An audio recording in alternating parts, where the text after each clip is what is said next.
જય શ્રી કૃષ્ણ વિદ્યાર્થી મિત્રો, હું છું નિલેશ દેસાઈ અને સ્વાગત છે તમારું આપણી YouTube channel teach and growth by ઇંગ્લિશમાં. બીજો ટોપિક લઈશું નહેરુ કમિટી.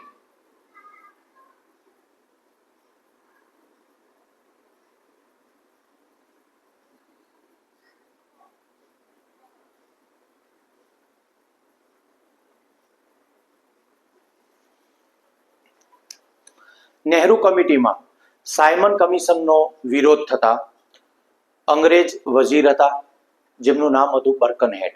અંગ્રેજી વજીર કોણ હતું? બર્કનહેડ. સાયમન કમિશનનો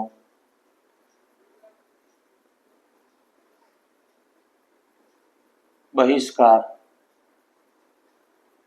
થતા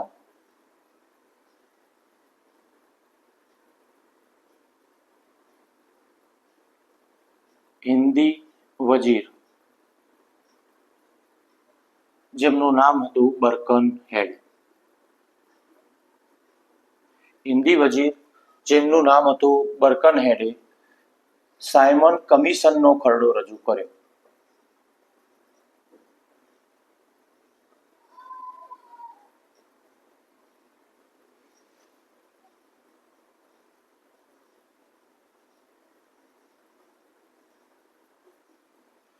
સાયમન કમિશનનો બહિષ્કાર થતા હિન્દી વજીર હતા બર્કનહેડ, જેઓએ શું કર્યું તો સાયમન કમિશનનો ખરડો રજૂ કર્યો અને તેના અંદર શું જણાવ્યું તો ખરડાના અંદર જણાવ્યું કે હિન્દના નેતાઓ બધા પક્ષોને હિન્દના નેતાઓ બધા પક્ષોને અનુરૂપ હોય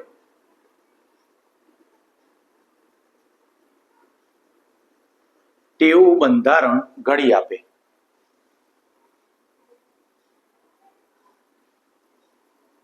તેવું બંધારણ ઘડી આપે તો બ્રિટિશ સરકાર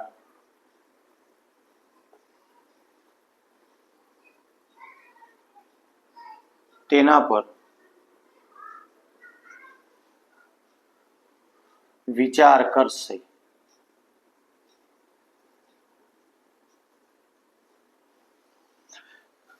બર્કનહેડે ખરડો રજૂ કર્યો જેમાં જણાવ્યું કે જો હિન્દના નેતાઓ બધા પક્ષોને એટલે કે મુસ્લિમ લીગ હોય, હિન્દુઓનો આપણો રાષ્ટ્રીય કોંગ્રેસ હોય, પછી મહાસભા હોય, દરેક પક્ષોને અનુરૂપ હોય એટલે કે દરેકની મંજૂરી હોય તેવું જો બંધારણ ઘડી આપે તો અંગ્રેજ સરકાર વિચાર કરશે કે તેઓને બંધારણ આપવું કે નહીં.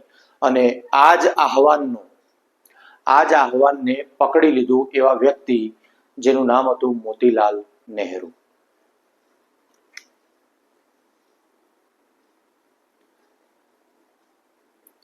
આ આહવાનને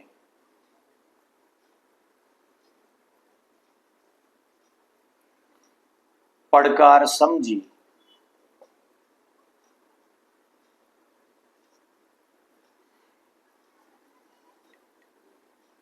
હિન્દી રાષ્ટ્રીય મહાસભાએ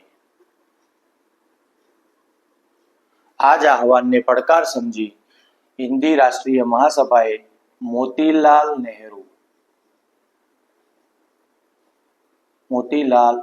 નહેરુના પ્રમુખ પદે નહેરુ કમિટીની રચના કરી.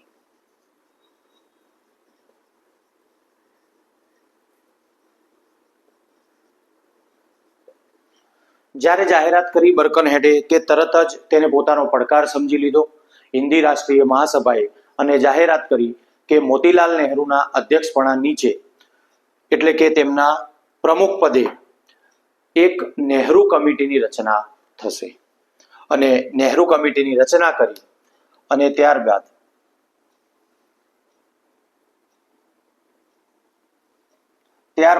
જે અહેવાલ આપ્યો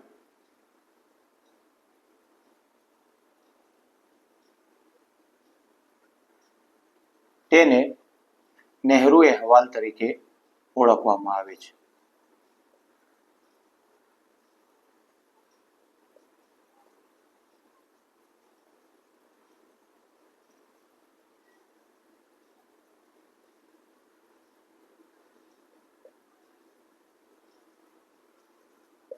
ત્યારબાદ જે અહેવાલ આપ્યો તેને કયા નામે ઓળખીએ છીએ? નહેરુ અહેવાલ તરીકે ઓળખવામાં આવે છે. સંસ્થાનિક સ્વરાજ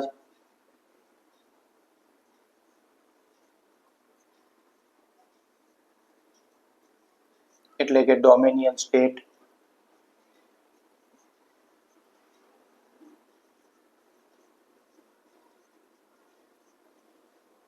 મૂળભૂત અધિકારો,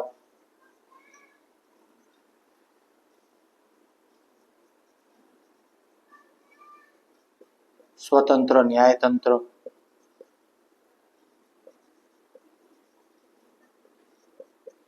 પુખ્ત વય મતાધિકાર,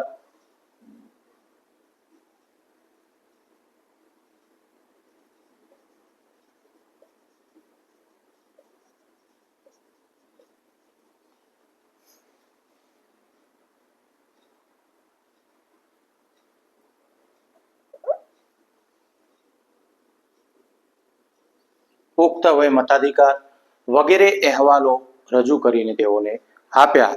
પણ બન્યું એવું કે અંગ્રેજોએ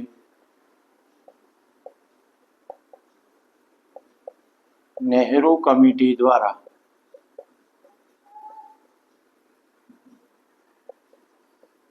આપવામાં આવેલી ભલામણો સ્વીકારી નહીં. અંગ્રેજોએ નહેરુ કમિટી દ્વારા આપવામાં આવેલી ભલામણો સ્વીકારી નહીં. તો આ હતા આજના લેક્ચરના મુદ્દા. ભારત આઝાદી તરફ પ્રયાણ એમ 1920 થી લઈ અને 1947 સુધીનું ભારત અને સૌપ્રથમ સાયમન કમિશન અને ત્યારબાદ નહેરુ કમિટી. તો હવે આગળ પૂર્ણ સ્વરાજથી શરૂ કરીશું નેક્સ્ટ લેક્ચરમાં. વિડીયો પસંદ આવ્યો હોય તો લાઈક શેર સબસ્ક્રાઇબ કરતા રહેજો. 1K સુધી તો આપના પ્રેમથી પહોંચી ગયા છીએ અને આગળ પણ ઝડપથી વધીશું અને આપના માટે ફ્રીમાં ઘણું બધું શિક્ષણ આવશે તેવી ગેરંટી આપું છું. તો વિડીયો પસંદ આવ્યો હોય તો લાઈક શેર સબસ્ક્રાઇબ કરજો. Thank you very much.